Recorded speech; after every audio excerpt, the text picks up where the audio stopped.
Radhe Radhe guys. तो हम जा रहे हैं गौशाला। गौशाला में जाने से पहले हमने सोचा कि गाय के लिए चारा ले लेते हैं, तो हम आ गए गाय के चारा वाली दुकान पे। हमने वहाँ से चारा लिया और निकल पड़े गौशाला के अंदर। और ये देखो गौशाला का एंट्रेंस गेट कितना बड़ा है। उसके बाद हम पहुँच गए गौशाला के अंदर। यहाँ पे देखो कितनी सारी गाय माता है। मेरी मम्मा ने गाय माता को चारा डाला और उन्होंने भी मज़े से खाया। और वो देखो कैसे देख रही है गौ माता में इतनी दूर से।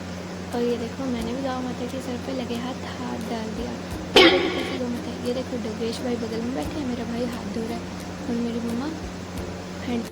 हमने सोचा कि कुछ खा ही लेते हैं जब आए हैं तो इसलिए हम सब ने खाए गोलगप्पे। बस मेरी मम्मा ने नहीं खाए और ये मस्त से, क्योंकि उनका मन नहीं था।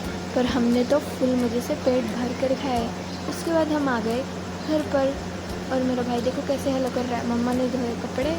उसके बाद आज के लिए बस इतना ही गाइस, बाय बाय।